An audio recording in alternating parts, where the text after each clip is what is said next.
嗨，大家好，我是躺平树。今天是2025年1月10号，这一期咱们闲聊一聊农村村支书、村干部。我记得咱们去年大概就2个月之前聊过一期啊，好像是武汉哪个大学的一个教授，他的一个走访调研基层的一个报告，说这基层的村支书普遍的要辞职，不想干，工资低，活儿多，钱少事多啊，难以维持，他们都在抱怨。我也做了个节目。今天我看到这个叫每日经济新闻，他有一篇报道说，父亲当完村支书，2个儿子接着当，长期把持基层政权，打击报复选举对手。王某好被判14年。说的是1月9号，昨天最高人民法院发布5件依法惩治农村黑恶犯罪典型案例，其中有个案子说的是王某好以及他的父亲兄弟利用家族势力影响选举，连续单选村支书，长期把持基层政权，横行乡里，为非作恶，持续多年。大概是这样的了，是从2000年开始这个被告人王某好，他的父亲叫王某善，开始担任某村党支部书记。2002年8月，王某善及其2个儿子王某好、王某斌等人纠集家族成员，公然追打李某米等人，致1人轻伤，逐步在该村形成恶名。记住了，2002年那个时候，农村里这种现象还比较普遍不足为奇。2015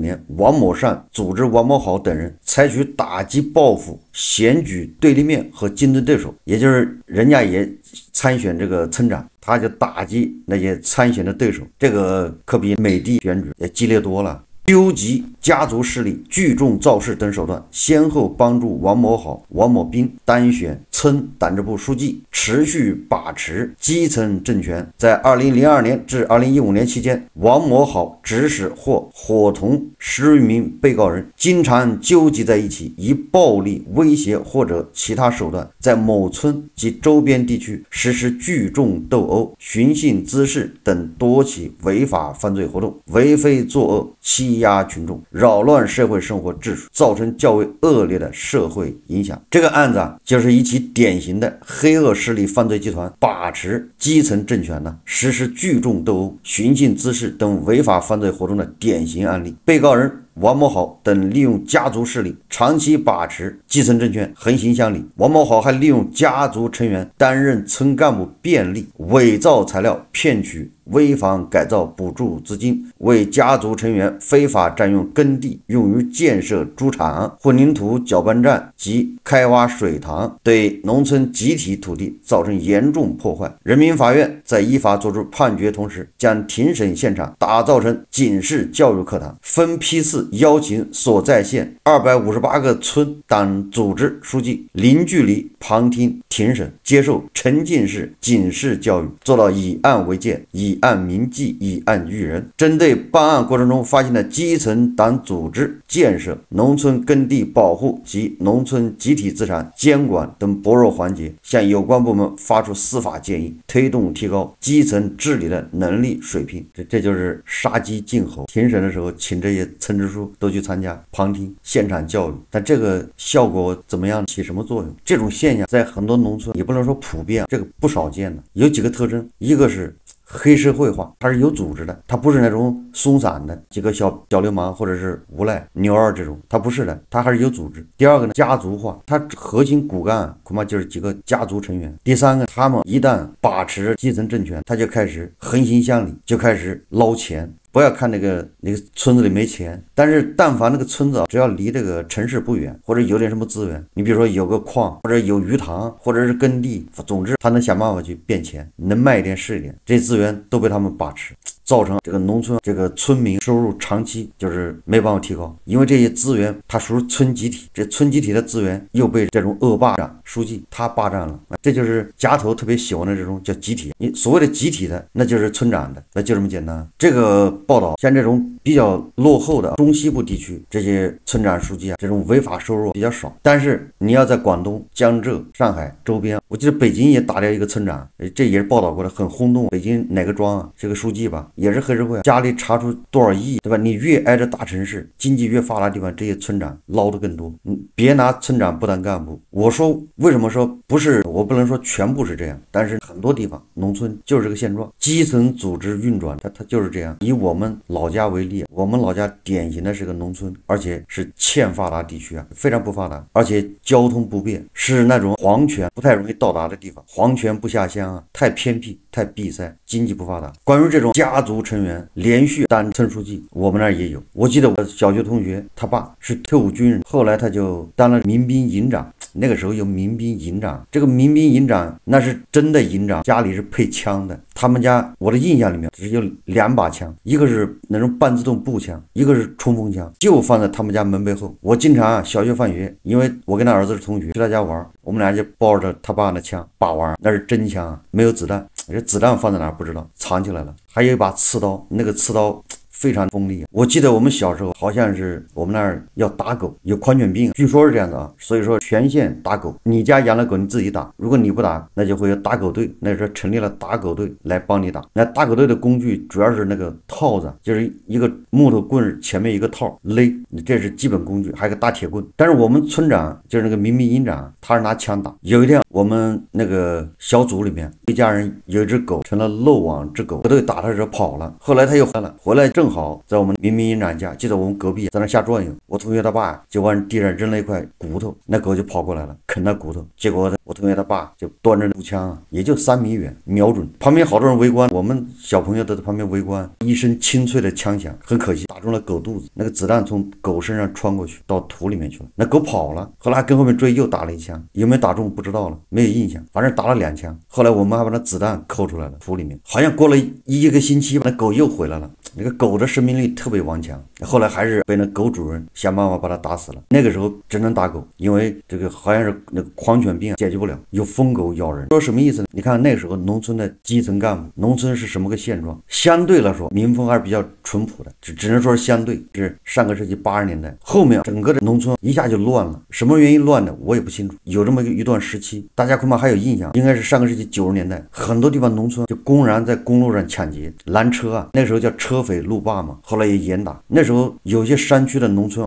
我们这儿有山啊，我的高中同学，因为我们这个地方跟江西都交界，属于那种比较乱的地方，就是三不管爹不疼娘不爱的地方，所以这样民风就更加垮得快。从80年代到90年代，突然感觉社会风气就变了，农村里那个游手好闲的小流氓也多了，无赖偷鸡摸狗的越来越多，抢人家地里西瓜的打架斗殴的多了。后来就是拦路抢劫啊，他们那个时候没有高速公路，所以司机跑长途，货车司机走的都是公路，尤其到晚上，那些村民搞个大木头，就在上坡的路上搞个木头往那一横，你车就上不去了，你司机就得下来搬那木头，结果人家一上东西就抢光，那很多这么干的。所以我有同学说啊，他们村里面那些妇女在那个时候洗衣服，在池塘里洗衣服嘛，就像那个鲁迅写的一样，互视努嘴微笑。那农村的妇女都在池塘里洗衣服，大家交流的都是你们家昨天晚上抢了多少，这个说昨天没抢着，就抢了10块钱，有的说我1分钱都没抢到，我就把他几袋西瓜给抢了。那个时候穷，谁身上有那么多钱？为什么知道这事？因为那个年代啊，我大哥正好买了一个农用车，那时候汽车是买不起的，是个农用车。农用车他也就跑短途运输，拉土、拉黄沙或者拉一些其他东西，他就经常遭到人抢劫，身上5块10块的就被人抢走了。所以那个时候身上不敢放钱，后来是严打。但是真正的改善是什么时候呢？21世纪初，2000年以后啊，越来越多的年轻人出去打工了，这农村里没人了，农村里开始空心化，很多人通过努力到城里去了，考走了，离开农村啊。有很多人说他考不走，但是他打工，他出去到建筑工地干活。那个时候房地产正好是高速发展的时候，全国到处都是大工地，尤其是北京、上海、深圳、广州这一线城市，是不是建设日新月异，速度特别快，需要大量的建筑工人。有了建筑就有装修，这些都是农村劳动力、农民工主要的去向。这些人他发现他不需要这小偷小摸的，他也没必要冒着风险去抢，他到城里面打工，1个月就能赚好几千。所以亲戚带亲戚，同学带同学，朋友带朋友，都跑了，都离开了农村，农村的治安就好了，也就这些小流氓、小地痞都进城务工去了。人家进城务工合法赚钱，如果你只要勤劳一点，头脑灵活一点，你一年赚个10几万很容易。尤其这些农村的小混子，因为他们是混子，混社会的，就像水浒上面一样，都是江湖好汉，所以他们到了城里之后，就比一般的农民工、老实巴交的那农民还要会混一点，混得更好一点。他们很多人变成一个接业务，你说搞装修，那得有人去接业务、谈业务啊，有人手下有10几个人，带着人去工地打工做包工头，所以反而这些小混子赚钱更多，机会更多，因为它比较灵活。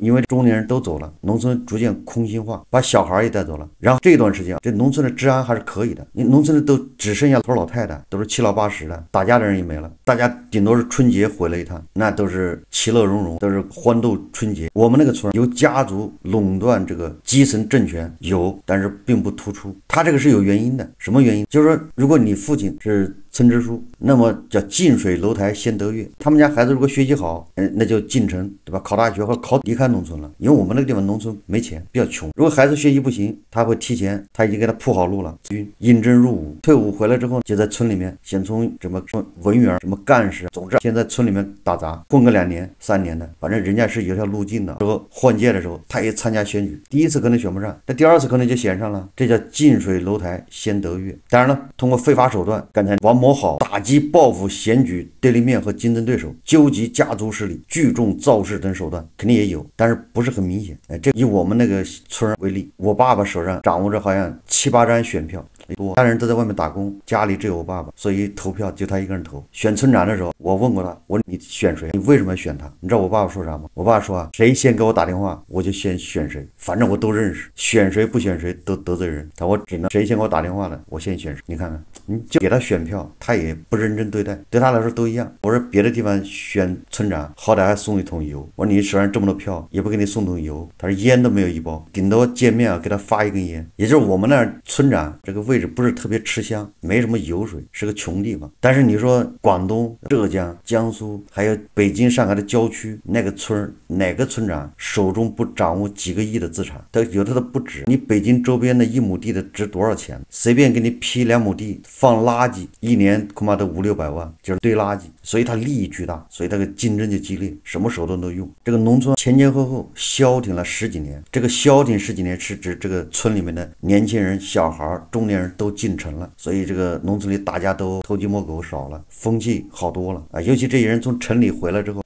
得显得自己有素质，得显得自己赚钱了，得显得自己进步了。所以从城里打工回来的，不管不赚钱的，谈吐素质这些显得比以前高多了。那也是见过世面的人，进过城的人，所以总体上农村风气是在变好。很多人也有知识，很多人有了法律意识。进了城之后，他多多少少懂法了，动不动打1、2、3、4、5，人家懂，动不动投诉找上级部门告状啊。所以这个基层风气是稍微好一点，但是现在又开始反潮，这个现象值得重视。另一个就是现在农村里面小偷小摸已经出来了，偷鸡摸狗、偷电线、偷那些破铜烂铁，以前都没人看没人要，现在已经开始就明显的感觉到农村这个风气到了一个顶点之后就开始下滑了。治安状况跟现在的经济形势密切相关，因为大量的人在城里找不到工作，又回到农村，城里的工地都停了，房地产不行，这个装修队找不到活，那些木工、瓦工、油漆工都找不到活啊，只能回到农村。这农村人一多，问题就来了，大家都不赚钱，但是都要过日子，所以你看治安又开始恶化。现在不能说恶化，现在已经有这个苗头。咱们在节目里面经常说，为什么过去一段时间莫名其妙的会有山火啊？美国好像最近是洛杉矶大火是吧？还是加州？你看咱们也经常有山火了。这个山火的